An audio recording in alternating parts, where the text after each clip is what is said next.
Okay, I'm Olivia Briganti. And I'm Austin Christopher, and today we're going to be presenting on Johnson & Johnson and how it's been for them and their operations since the coronavirus pandemic.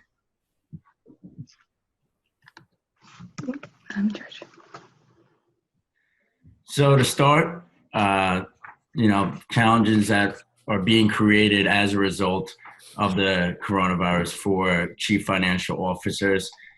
The first challenge that's being presented to them is that they're having to adjust or completely remove their quarterly and full year guidance reports. This is a result of a lot of companies having to deal with the closing of their stores, the reduced trade, and the government mandated lockdowns. As we all know, for the last 2.5 months, 3 months now, we've been quarantining at home.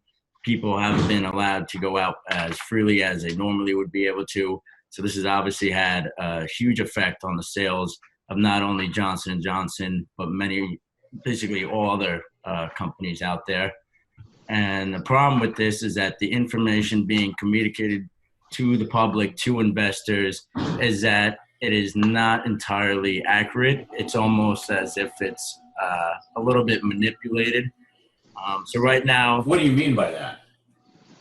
I think, it has to do with, almost like what we're seeing in the stock market right now.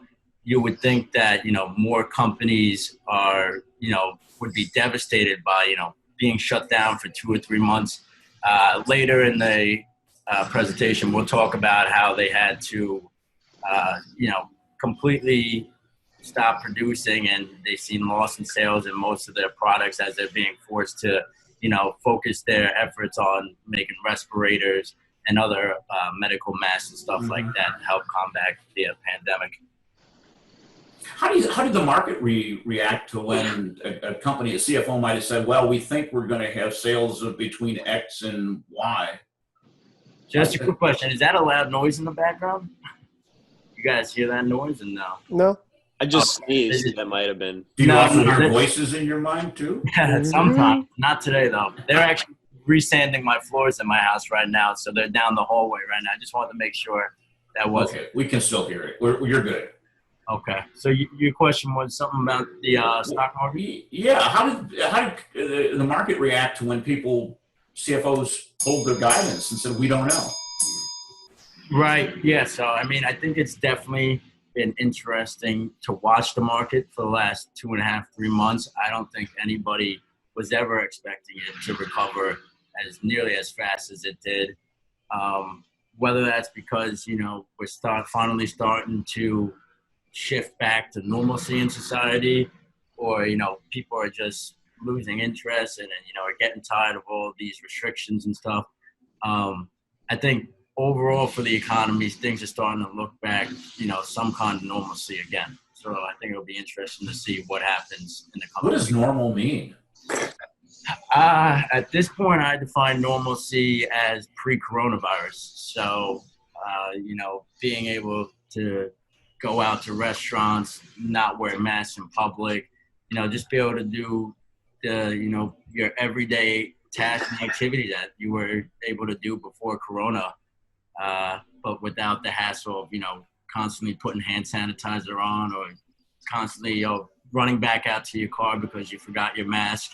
So, hopefully we can return to that someday, whether that won't be until we have a vaccine or something. That's yet to be known. Olivia, what do you think we're going to ever return to normal? To what Austin described there?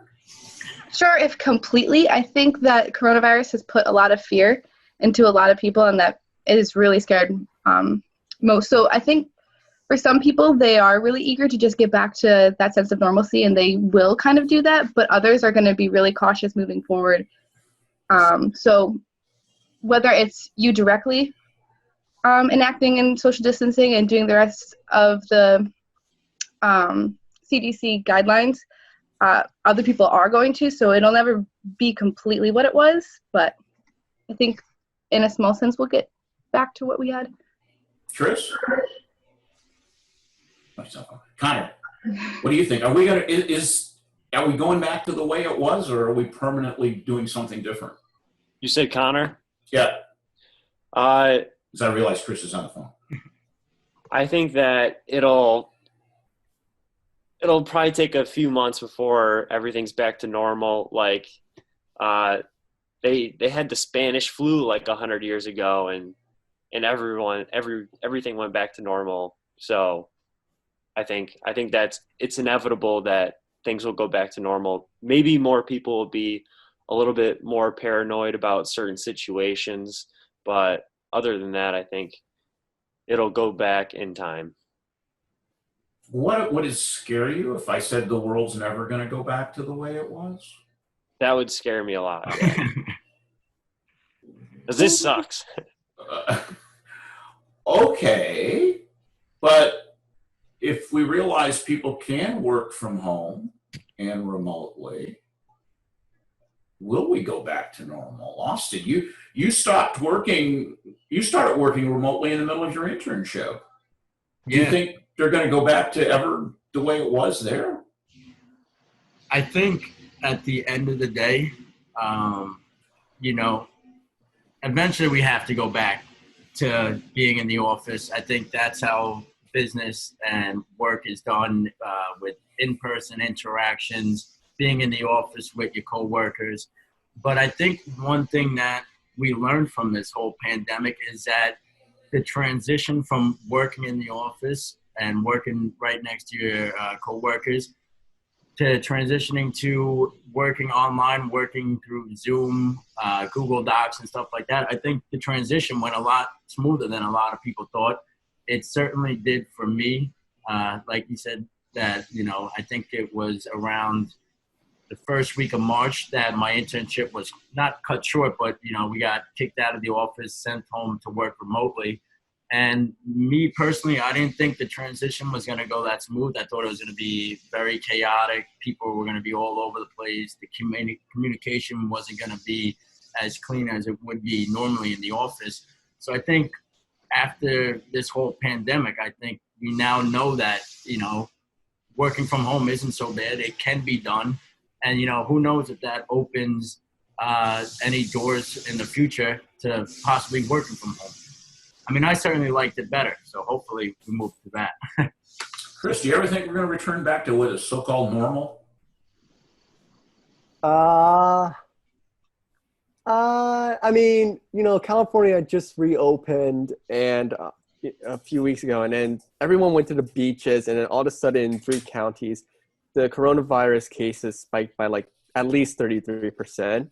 And they're thinking of even just shutting down again. They shut down the beaches again. Do I think they're going to be back to normal? I don't think people's behavior is going to change in general. I mean, generally more cognizant people on sanitation will be much more sanitary, but I don't think people, or especially Americans, are going to really change their habits that much. Going back to normal, I cannot really answer.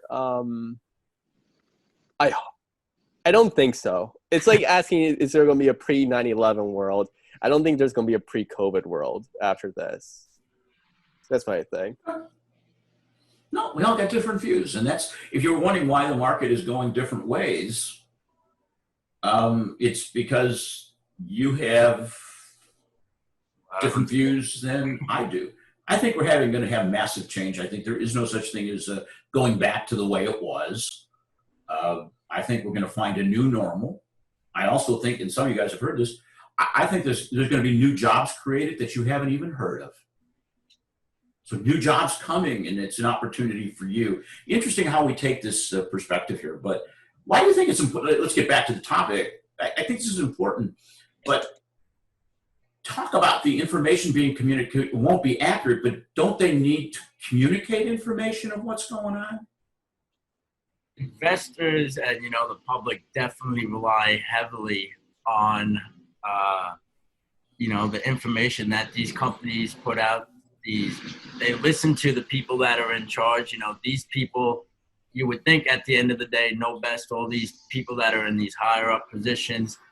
But I do believe that as as the market is recovering, all these companies are, starting to get back to where they were before Corona, that it almost seems like, at least how, all the companies I've been looking at, that there's just no possible way that, these companies could be at the place where they were, 3-4 months ago, when most of these companies, virtually every company, had, all their stores closed down for months at a time.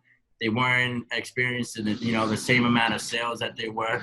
So I do still believe at some point, at the end of the day, whether, I'm right or completely wrong, that I think there definitely is some manipulation going on out there.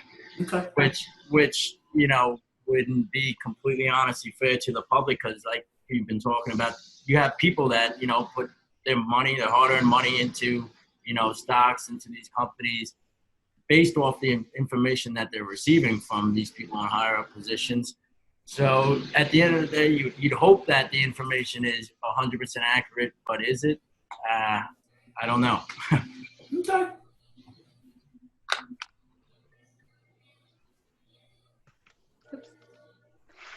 So in the article, Johnson & Johnson's CFO, Joseph Wolk, was quoted saying, "One thing I know for certain is we're going to be 100% precisely wrong." So with this quote, he's referring to the 2020 guidance that they're going to put out. With the uncertainty that coronavirus has kind of impacted, it's almost impossible to really be able to 100% accurately guess how the company is going to do. They're going to base their guidance off of their first quarter earnings. But I mean, they know that this isn't going to be an accurate reflection. There's no really way to know how long this is all going to last and what the stock market, what the financial impact is going to have on various different companies. And I mean, that's all predictions really are, just making their best guess. With these guesses, they're going to have a degree of variability, so they have that wiggle room, but they know that it's probably not going to be accurate. And that, just to go back to what we were just talking about, like, you have the CFOs coming out right now saying, we're not going to be 100% right. So then, the information that they're putting out now, what does it really mean then? Mm-hmm. What is it really worth? If they're saying that they're not going to be 100% right, then is that information even good at all? Mm-hmm. I think it shows how they're kind of perceiving coronavirus and what new opportunities they're finding in it and what ideas they're creating in the shock of all of it and seeing where they predict the company going. But I mean, there's no way to know what the future is going to hold. So I think that could be argued that for any guidance that it would not be 100% accurate, because it's always just an educated guess as to what's going to happen. You never really know. But people do put a lot of confidence in guidance. Maybe that what's a long-term effect is that we don't pay as much attention to guidance. Could be. We go back to fundamentals of the company. Right.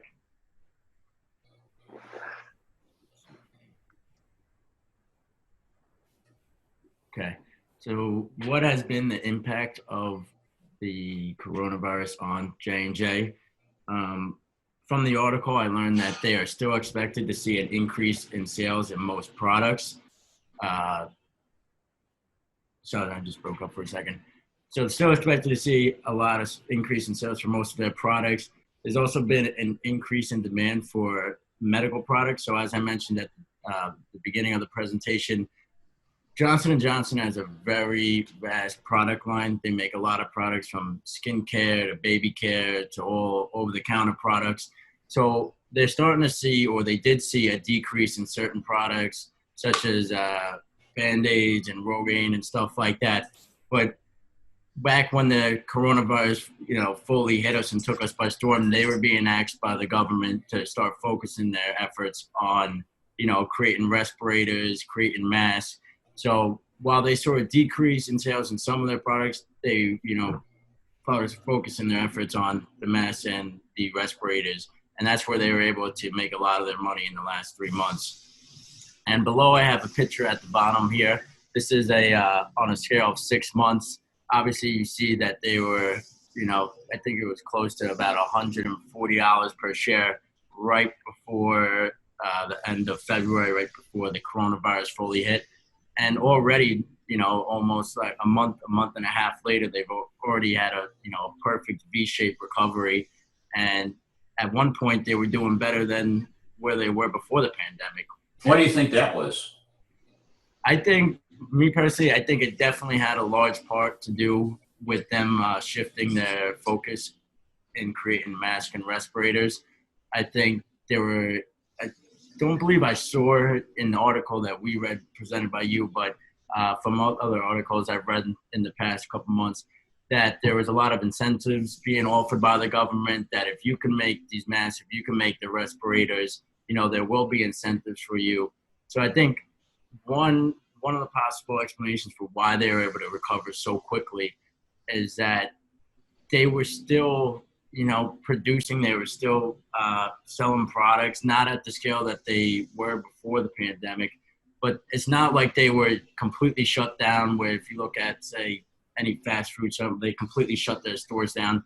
They were still selling products, and, I don't think they fully were hit as hard as many other companies out there. Do they have anything around either the testing for COVID-19, either for the disease or the virus itself, or the antibodies, or a cure? I'm not, Olivia, do you know anything about that? I was actually on the website this morning, and I was reading that they had some role in trying to help come up with a cure, but I believe most of their efforts were focused on the respirators at one point. Yeah, I'm not sure. I didn't mention in the article, and then I haven't seen anything. But, the sale of their other products has been doing so well. So why do you think there was so much, if I'm looking at the chart, and you happen to bring up the chart, is it seems that from like mid-February to first part of May, where we saw that V shape, the volume was so high. Why do you think the volume was so high in the volume of shares traded? I think that has to do with, people who know J&J, Johnson & Johnson, know, the vast product line that they have, know that they are, the titan of the industry.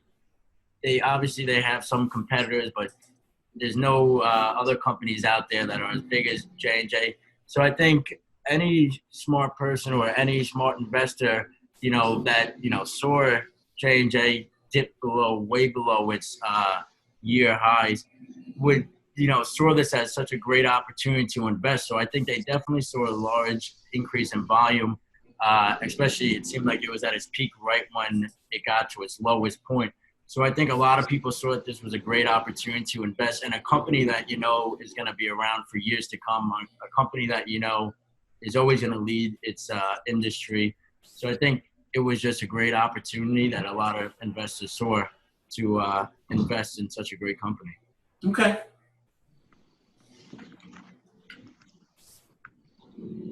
Okay, so how they kind of framed things, they've taken a bit of an optimistic outlook, as Austin just discussed. They still are predicting increases in their sales, and they've also tried to be as honest as they can with this degree of variability in their guidance. They've said that they're not, they know that it's not going to be 100% accurate, but if as time goes on and results aren't reflective and they're way outside of this degree of variability, they don't want to seem like they tried to be fraudulent, so they're going to go back and retract those numbers and then present ones that are more reflective of how the company is actually doing and what, after that standpoint, how they think they're going to do moving forward.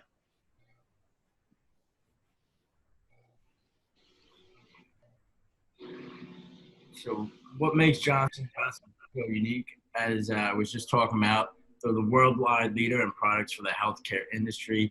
They have products in the skin and oral care section, over-the-counter products in medicine, and one of their biggest, most profitable section is baby care. So while, every other company out there was taking such a hard loss, these are still products that are used every day, that are needed every day by consumers. Just looking at Benadryl, some medicine, people are still going to buy that every day. All these baby care products, babies still need to be taken care of at the end of the day. So, they definitely didn't see or have as large of an impact as many other companies saw. So they shouldn't see a decline in revenue from these products because people need them. They're basics. Right, yeah. You saying that they saw a decline in these products? No, they wouldn't see. No. Yeah, they didn't see. I believe there was a little bit of hit from these, but they saw a decrease in the sales of some of these products once they started focusing their attention on the respirators and masks. But in the article that we read from you, they actually saw, for the most part, that people were still buying these products every day, and that they didn't see it as much of a loss as they expected to. Okay. And I think another part is why they were so successful, and the coronavirus was nothing crazy to them, is that they are making products for people of all ages. Obviously, they have all these baby products. They got medicine, over-the-counter medicine that people still rely on every day that they're going to need, whether or not there's a pandemic going on. So I think between the mixture of, or having a combination of people of all ages and, the importance of the products that they make, that they're always going to be successful.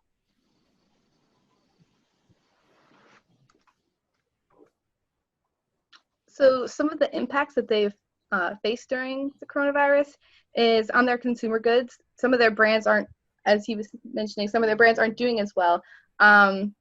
Their beauty products, especially like Rogaine and Neutrogena, we've all been in quarantine for the past couple of months and just kind of not seeing anybody, and it's been much lower on the pyramid of needs when carrying what we look like.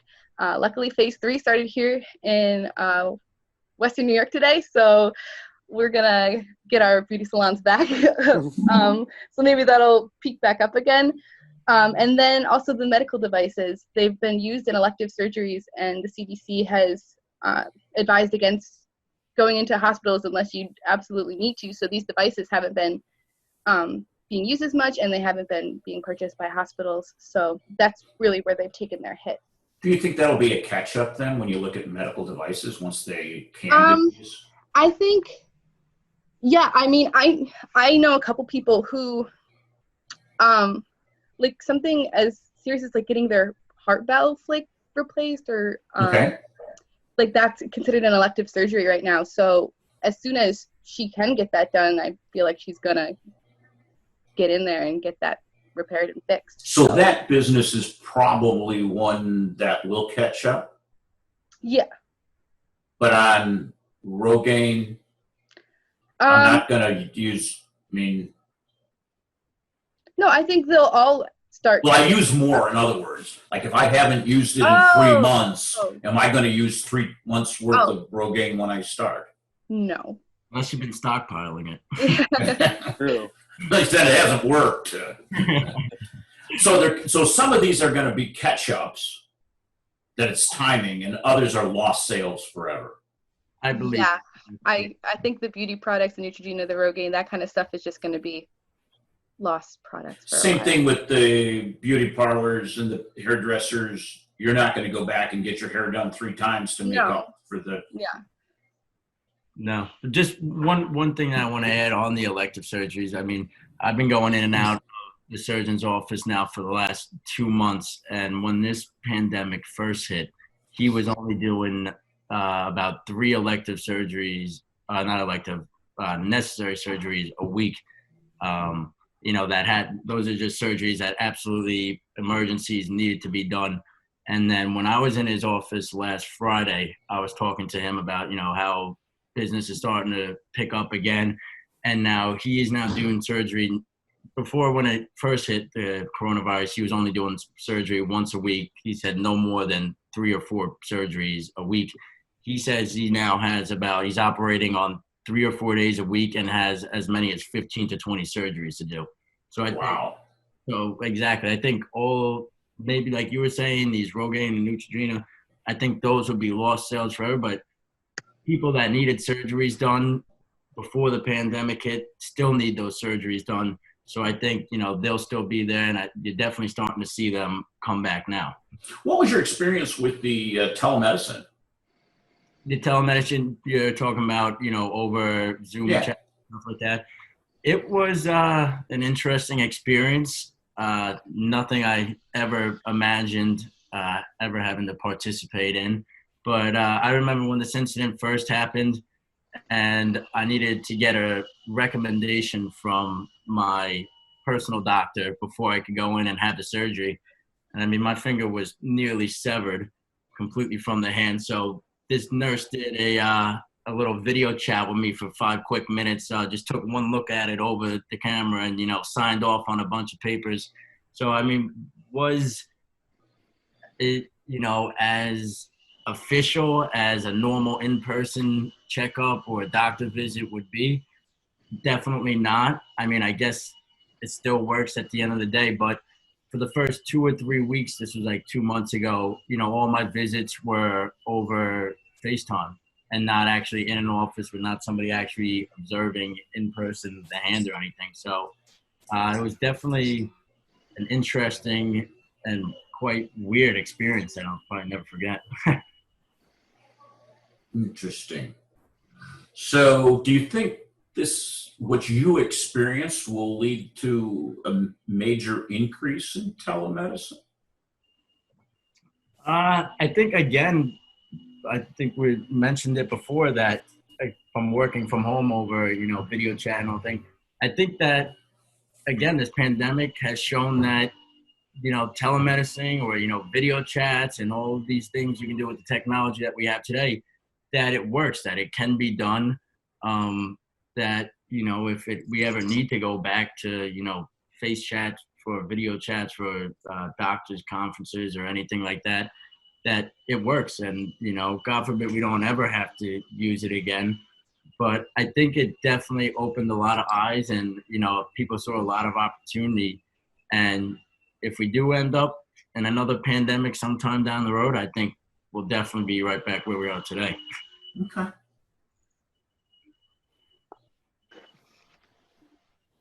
Tanner, we're running a little bit behind here, but that's okay. Sounds good. Good morning, everybody. Good morning. Good morning. We're on the Johnson & Johnson one, Olivia and Austin. Mm-hmm. I think we only got a couple slides left. So, Not bad. No hurry. So how have Johnson & Johnson's investors been impacted by the information being presented by the CFOs? In the article that we read, right now they have a very strong balance sheet because Johnson & Johnson is the leader of the industry. They had nearly $17 billion in cash or cash equivalents in the first quarter of 2019 last year. So I think that just goes to show investors and, the public that, this is a major company. They do a lot of business each year. And they still have cash coming in. At the end of the day, they're still going to have cash coming in. As we're talking about before, they offer all products that, are needed on the daily by all from babies to just about anybody, beauty care products. So they really cover, I think, a large section of the healthcare industry, and they definitely are the leader of it. So I think it's great to know if you're an investor that they always have cash coming in, and not just some cash, but $17 billion of dollars worth of cash. So I think that shows that they're a strong company. I was actually reading on Yahoo Finance today that right now they determined that it's a little bullish right now, their stock, but in the long time, right now it's a little bearish, a little unpredictable, but in the long term, they're saying it's a recommended buy. So if I'm an investor, I think that's awesome to hear. After looking at the screenshot before of their quick V-shaped recovery, if they were able to survive a pandemic and, rebound that quickly, I think I'm investing. If I'm an investor, this is a great company, one that I would definitely want to feel safe putting my own money in. However, the one thing that was a little frightening for them. They're expecting to lose many patents in the coming years. Some of these patents are for actual beauty products, and then some of them are actually for some medicine. So how that will affect, their cash or, the company as a whole is yet to be seen. But, if they're losing some of the patents to some of the biggest medicine sellers, it could definitely play a role on a negative or have a negative impact on them. So, Do you think so this is very different than we might look in a restaurant, department store, retailer, airline, because they got cash and they got revenue coming in. mm-hmm. Okay. Do you think they could use that $17 billion to buy other companies that might be struggling?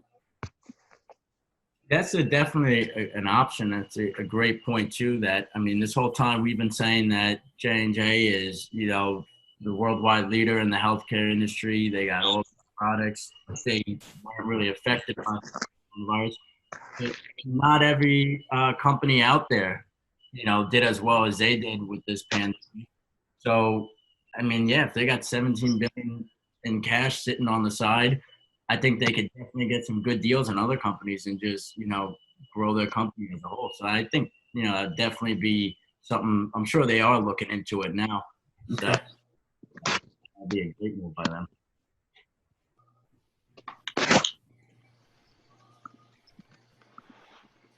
So some opportunities that they have moving forward, in their consumer base, continuing to focus on manufacturing these essential healthcare products, like your antibacterial soaps, antibacterial wipes, hand sanitizer, paper towels, toilet paper, all these things that have been deemed essential items that have been in really, really high demand are probably going to stay in high demand for, a while. Like I said, people are scared and they don't ever want to go back to what we had these past couple of months.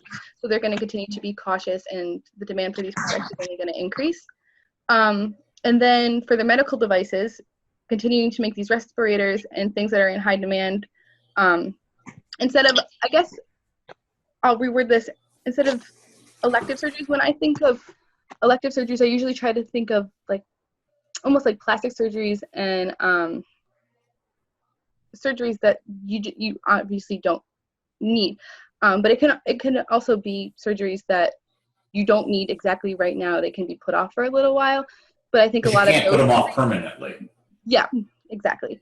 But as we spoke earlier, those surgeries are going to come back in full force, and they're going to be in really high demand.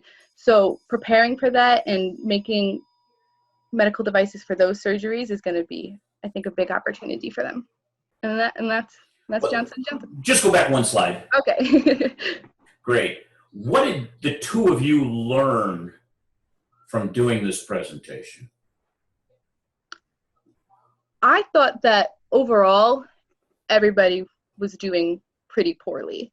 But Johnson & Johnson seemed to have really capitalized on what was going on and reworking their framework to